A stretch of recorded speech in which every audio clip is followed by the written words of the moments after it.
मेरे बच्चे, ये यूनिवर्स संदेश है। जिस जिस पर यह संसार हंसा है, हमेशा उसी ने इतिहास रचा है। वर्तमान की स्थिति के आधार पर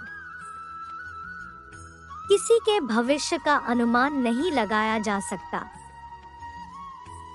मेरे प्रिय, यदि यह दिव्य संदेश आप तक पहुंचा है, तो इसे परमात्मा का मार्गदर्शन समझकर पूरा पढ़ें, क्योंकि इसमें आपके लिए कुछ विशेष है। जमीन पर पड़े रत्न के टुकड़े को कहाँ पता था कि वह महल के सिंहासन में जड़ित हो राजा की शोभा बनेगा। आकाश से निकली बूंद को कहाँ पता था वह शिप के मुंह में गिरकर मोती बनेगी। मेरे प्रिय, जिस प्रकार कठिन परिस्थिति में हीरा भी अपनी पहचान भूल जाता है, वैसे ही आज तुम यह भूल गए हो कि तुम्हारा मूल्य क्या है। जैसे मिट्टी के ढेर में छुपा देने से हीरा मिट्टी नहीं बन जाता, वैसे ही कठिन परिस्थिति में पड़ जाने से अच्छा इंसान बुरा नहीं हो जाता है। तुम वह अनमोल हीरा हो जो अपनी पहचान भूल गया है। क्या तुम मेरी एक प्रश्न का उत्तर दोगे? दया, प्रेम, करुणा और दूसरों के लिए सहायता की भावना, क्या यह तुम्हें किसी ने दान में दिया है? नहीं, यह सब तुम्हें स्वाभाविक रूप से प्राप्त हुआ है, क्योंकि तुम्हारा मन बहुत साफ और पवित्र है। आज बुराई और शैतान पर विश्वास करने वाले हजारों हैं, पर ईश्वर पर विश्वास रखते हुए धर्म रक्षक बनने वाले मुट्ठी भर है। तो क्या तुम्हारा यह गुण तुम्हें कोयले की खान में हीरा नहीं साबित करता? प्रिय पुण्य आत्माओं, एक बात सदैव स्मरण रखना, जहां से तुम्हारी सोच खत्म होती है, वहां से परमात्मा की सोच प्रारंभ होती है।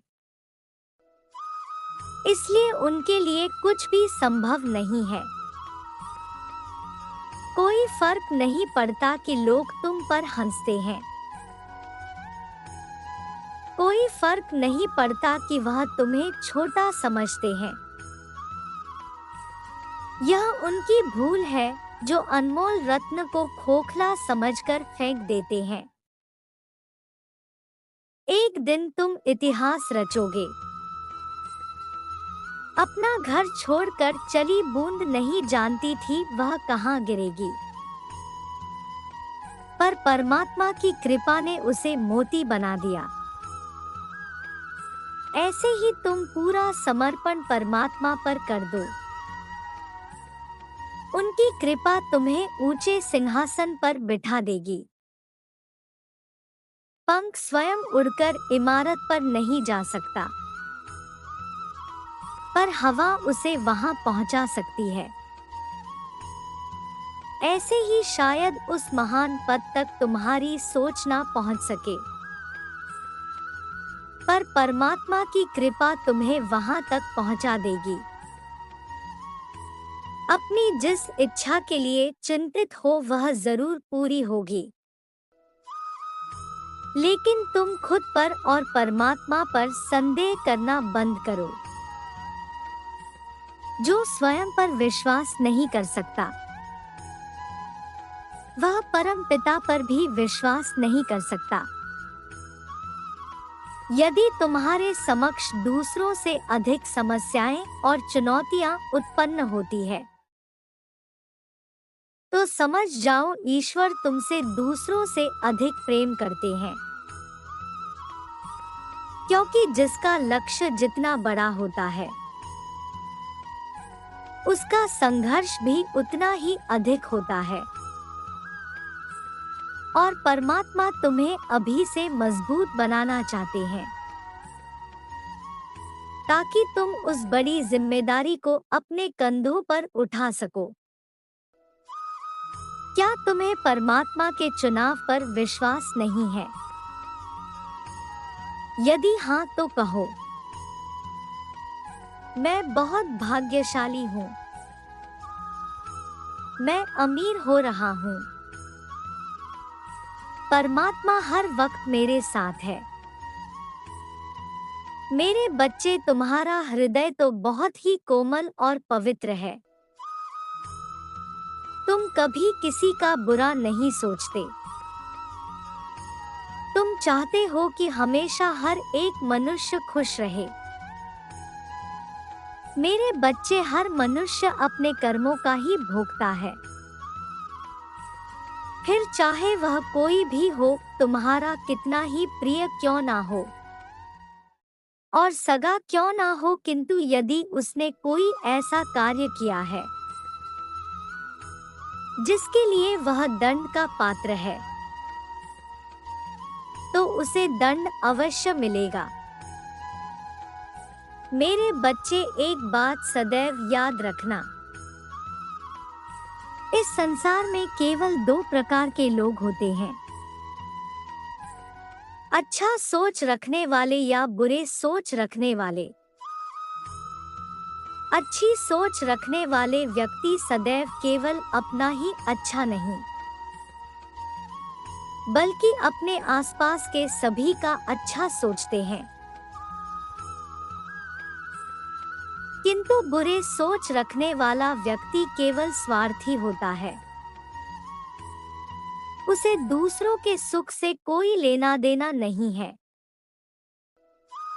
वह केवल अपने आप को खुश रखना चाहता है, फिर चाहे उसके लिए उसे कुछ भी करना क्यों ना पड़े, दूसरों को परेशान क्यों ना करना पड़े, कितनी ही पीड़ा क्यों नहीं पहुंचाए।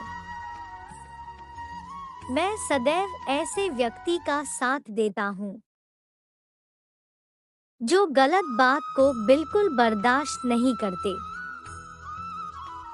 जो सदैव दूसरों का साथ देते हैं, दूसरे की परेशानियों में खड़े रहते हैं,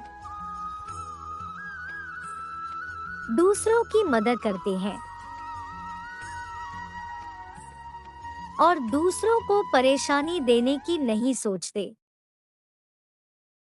इसलिए मेरे बच्चे, तुम्हें किसी से डरने की आवश्यकता नहीं है। तुम निडर होकर अपना जीवन जियो। मेरा आशीर्वाद तुम्हारे साथ सदैव ही रहेगा। तुम्हारे सारे शत्रुओं का नाश होगा। उन्हें अपने कर्मों का फल अवश्य प्राप्त होगा। तुम परेशान मत रहो और ना ही तुम्हें किसी प्रकार की चिंता करने की आवश्यकता है। तुम केवल मुझ पर भरोसा करो। मेरे बच्चे, तुम्हें ऐसे व्यक्ति से डरना नहीं है जो व्यक्ति अपना जीवन अच्छे से जीता है, दूसरों का सामना करने से कतराता नहीं है, मुझ पर भरोसा करता है, केवल सही कार्य करता है और मेरे साथ बने रहो। तुम्हारा कल्याण हो, तुम सदा खुश रहो।